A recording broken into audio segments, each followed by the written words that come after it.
All right, we are live here with the Upper Deck team. We have Billy Celio, who created the cup, and Barb Marcellini, who does a lot of design work on the cup. Exciting week, right, Billy? Oh yeah, this is people have been waiting all hockey season and then some for the cup. It's our high-end product at the end of the year. It's great for people to check out some of these brands in themselves. But this is the best of the best. These are some of the nicest cards. These are some of the top rookie cards of the year that people will be collecting for years on. So we take great pride in this set and do our best to make them look really nice. Now, Bob, from your aspect, you did a lot of work with regard to the design of this. This is always one of our premium products. So tell the fans what they should be looking for and what are the exciting components of design. Absolutely. So some of the things that we look forward to every year, like we start the hockey season with the quest for the cup, right? Well, now we're starting with the cup already out. So it's great to start a season with these cards already. Some of the things that I've seen over the years, and I go back to the first year the cup came out, is some of the repeat cards, if you will, some of the auto patch cards, and certainly the tribute card that we did this year from 2005. To make that same card again with the current players is going to be awesome. I haven't seen one yet, but we've seen them in production. We want to see the final results, so we hope to see those.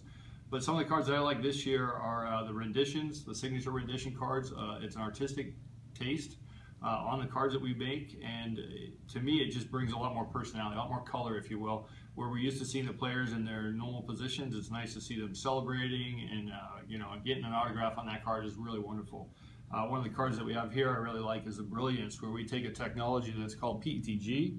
It's a plastic card. It's pretty durable and allows the player to be able to sign on it in various degrees of color, whatnot, and runs change. And it's exciting to see the color. It's called Brilliance for a reason, and it's a really interesting card. Awesome. Well, Billy, walk us through some of the key content here. No problem. This is just a small sample of some of the stuff we've got, but the designers did a great job with our base set this year. It's a 100-card set. It parallels out to quite a number of different parallels. Here's an example of the patch parallel. There's also really thick button parallels, tag, autograph, gold versions of it. So, a wider range of that. We've got our auto rookie patches here. I think it's a really cool design this year. And, these also, they've got the 249s, but look out for the 99s, the Austin Matthews and the Patrick Laines of the group. Those will be big hits. We've got plenty, and each box is you're gonna get a base card, you're gonna get an auto rookie patch, and then you're gonna get another auto patch. And here's some examples: our signature materials, our exquisite rookie patches, which are actually numbered to the player's jersey number. Those are really cool. And Bob already talked about some of our acetate cards. We have our Brilliance cards. We also have the enshrinements. And then right here we've got our limited logos. This is a really nice Carey Price one. Something for you guys to know about the limited logos and our number cards are that it's a 3-year program. So this Carey Price, there's not going to be a limited logo Carey Price the next 2 years. We've started this year where people are tired of getting the same card year after year after year. So the notable numbers and the limited logos, we've decided to do a 3-year program where we don't repeat any players. So you're not seeing the same Sidney Crosby, limited logos. So that way it kind of makes it rare year after year. And then we also have like our dual signature materials, our foundations, which parallel out to patch versions. As Bob was saying, there are some really cool cards that we don't have here. One of the ones that I was really proud of that our TA group did a great job were the ticket booklets, where we take NHL tickets and we put them in a book, and we had the player not only sign the card, but we asked them to inscribe specific stats from that game. So it really kind of brings 10 picks, which is new this year. Where what we've done is this is going to be an ongoing set where we take players that were drafted in the top 10 of the NHL draft and we number them to their draft position. So Connor McDavid would be 1 of 1.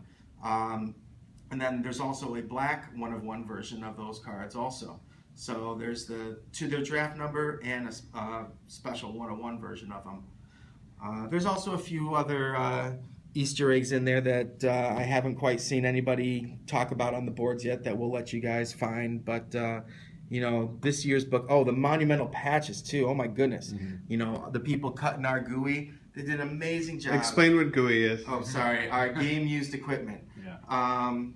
They take a huge patch and they kind of match it with each other. So it looks like one large patch when you open it up. And they have that with the rookies and with some really rare, commemorative patches from game used jerseys. So those definitely be on the lookout for those cards. Now, some of their fans talking are saying, who can afford this? This definitely isn't a product for everyone, right? It's not necessarily a product for anyone if you're buying for yourself, but there are what's called group breaks where people can buy into a spot or buy into a team, and they open up a case of cards, and you can get your team players that you're hoping to get. Sometimes you get lucky, sometimes you don't, but at least that's more affordable way that you don't have to spend as much money on a whole box, where you can just kind of spend some money and still have a chance of getting the hits that you want. And then also, just as people are watching breaks, finding that player you like, you can catch those singles out there for, fair prices. Of course, yeah. There's always the secondary market. Some people are player collectors, like you were saying, and, go online and find those guys, and you can buy them there. Yeah. But these are going to be some of the top cards for a lot of your PC guys. Yeah. So I wanted to add too, just one other card that I just thought about was the show. So we took basically something from our Upper Deck authenticated line and made it into a smaller version for a card. And to me, that was like, oh, you kind of want that big piece? Well, now you can find it in a card, and the player selection is excellent, those that were done. So that's something to look forward to as well. Yeah, again, the depth you see with those is really, you got to hold it in person to really get it. It's awesome. Anything else people should be looking for the Cup? A lot of fun. It's we had a blast opening up a few tins here at Upper Deck, and I spent 2 or 3 days in North Carolina hand packing this stuff with a few of my other co-workers. So we put a lot of time and effort into this, and I hope you guys reap the benefits of it. Definitely. I think it's kind of like, you don't know who's going to win the Cup, but you can buy a piece of the Cup, if you will, and enjoy opening it, and there's a victory right there. Awesome, guys. Any hints at Easter eggs to look for? We have some people asking. Oh, well, let's just say some of these guys might have played for their NHL team, but they might have played for an international team also. Interesting. All right. Good to know. Good to know. Thanks, guys. We appreciate it. No problem. Thank you.